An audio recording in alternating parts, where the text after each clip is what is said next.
నమస్కారం, శ్రీమాత్రే నమః. ప్రేక్షక మిత్రులందరికీ కూడాను శుభాకాంక్షలు. చాలామందికి ఈ మధ్య కొన్ని అపోహలు ఉన్నాయి. ఈ గ్రహాలు మారడంతో ఏమో అయిపోతుంది అని చెప్పి దాన్ని ఎక్స్ప్రోజల్గా కొంత చెప్పడంతో భయపడుతూ కొంతమంది మాకు కాల్ చేస్తున్నారు. ఏమంటే ఇది ఈ సంవత్సరం మాత్రం కొత్తగా మారట్లేదండి. గ్రహాలు ఈ యుగం పుట్టినప్పటి నుంచి ఇంకా యుగం అంతరించేంతవరకు గ్రహాలు మారుతూ ఉంటాయి. సుమారుగా ఒక ఉదాహరణకి ఎక్కువ శాతం నాకు కాల్స్ వచ్చింది సింహరాశి నుంచే వచ్చింది అనుకుందాం. ఒక ఉదాహరణకి అది అష్టమ శనిగా అయితే ఏమేమో అయిపోతుంది, విడాకులు వచ్చేస్తుందట, విడిపోతారట, అకాల మరణాలట, యాక్సిడెంట్లట అని. ఇదేంది గురుగారు మాకు భయం వేస్తుంది ఏంటంటే, ఒకటి గుర్తుపెట్టుకోండి, 140 కోట్ల మంది భారతీయులు ఉన్నారు. ప్రపంచమంతా అక్కడ కొన్ని కోట్ల మంది ఉన్నారు. అందులో నుంచి మనం బైఫర్కేట్ తీసుకుంటే ఒక్కొక్క రాశి వారు 20 కోట్ల 30 కోట్ల మంది ఉన్నారనుకుందాం. ఇది గోచార గ్రహస్థితియే. గోచారం అంటే మీకు చిన్న ఉదాహరణ చెప్తాను చూడండి. ఈ భాగ్యనగరం ఎత్తుకుంటాం. ఈ భాగ్యనగరంలో ఈరోజు ఈ ఆఫీసు ఇది, ఇందులో మనం ఇంతమంది ఉన్నాం. ఇంతమందిలో ఒకరికే ఉంటుంది. సో ఆ ఒకరిని పెట్టుకొని మొత్తం ప్రపంచమంతా వచ్చేసిందని ఎప్పుడు కూడా ఊహించుకోవద్దు. మళ్ళీ చెప్తున్నాను, గోచార గ్రహస్థితి ద్వారా వచ్చేది మీ వ్యక్తిగత జీవితానికి ఒక 20-30% మాత్రమే.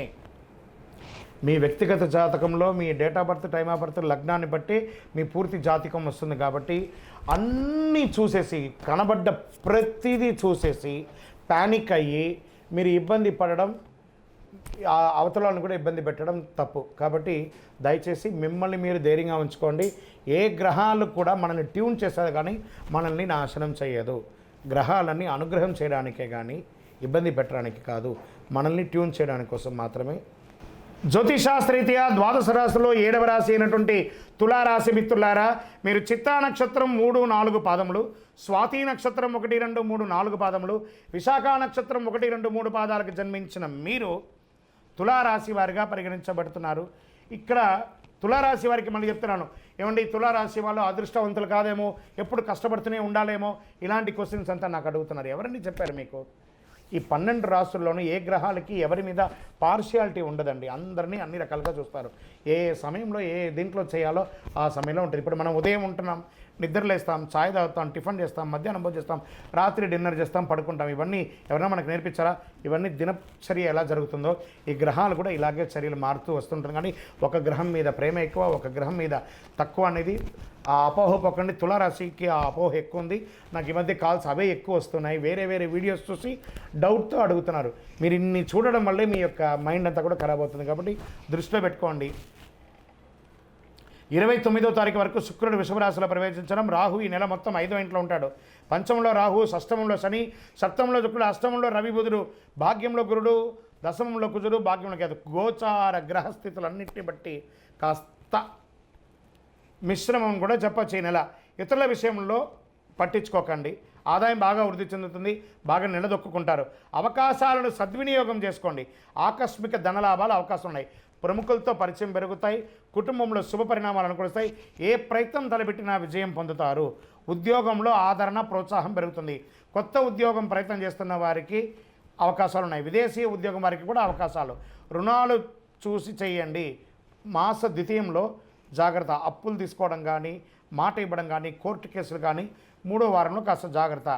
బెట్టింగ్స్, ఇల్లీగల్ పనులు, పరస్త్రీ వ్యామోహం, పరపురుష వ్యామోహం, ఇవన్నీ కూడా కొంచెం జాగ్రత్త పడాల్సినటువంటి చింత.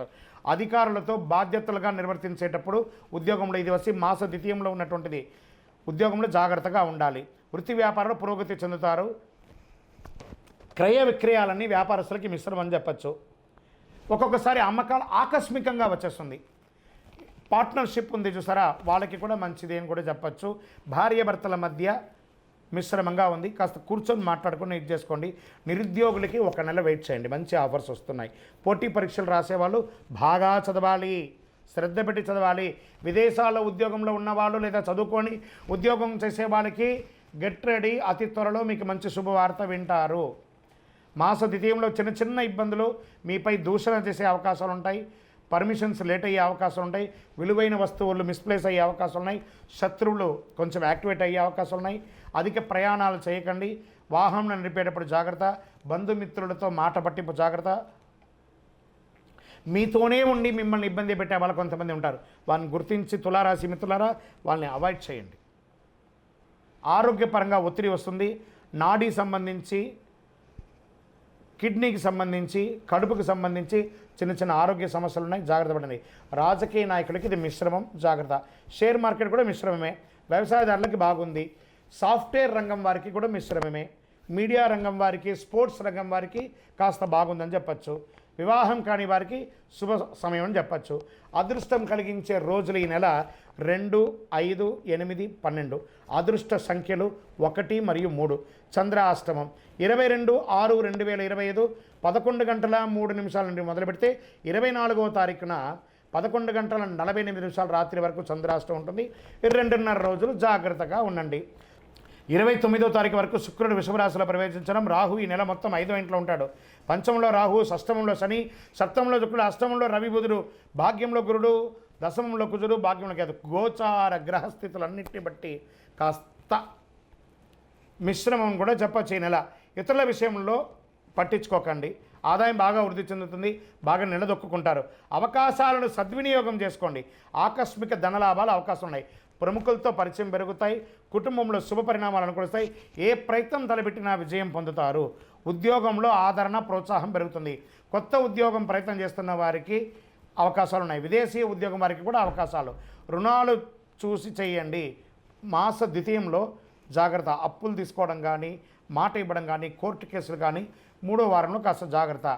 బెట్టింగ్స్, ఇల్లీగల్ పనులు, పరస్త్రీ వ్యామోహం, పరపురుష వ్యామోహం ఇవన్నీ కూడా కొంచెం జాగ్రత్త పడాల్సినటువంటి చింత. అధికారులతో బాధ్యతలుగా నిర్వర్తించేటప్పుడు ఉద్యోగంలో ఇది వచ్చి మాస ద్వితీయంలో ఉన్నటువంటిది. ఉద్యోగంలో జాగ్రత్తగా ఉండాలి. వృత్తి వ్యాపారంలో పురోగతి చెందుతారు. సంకష్టహర చతుర్థి రోజు గణపతికి గరికతో పూజ చేయండి. దుర్గా సప్తశతి పారాయణం చేయండి. మీ ఇంటి ఇలవేలిపోయినటువంటి స్వామివారి దగ్గరికి వెళ్ళి మీ యొక్క వయసు సంఖ్య ఎంత ఉందో అన్ని దీపాలు వెలిగించండి. చలివేంద్రాలు ఏర్పాటు చేయండి. అతి శక్తివంతమైనటువంటి 48 రోజులు పూజ చేసినటువంటి కరుంగాలి మాలను ధరించండి. ఆరోగ్యంగా, ఐశ్వర్యంగా, సంపన్నంగా, విజయంగా ఉండండి.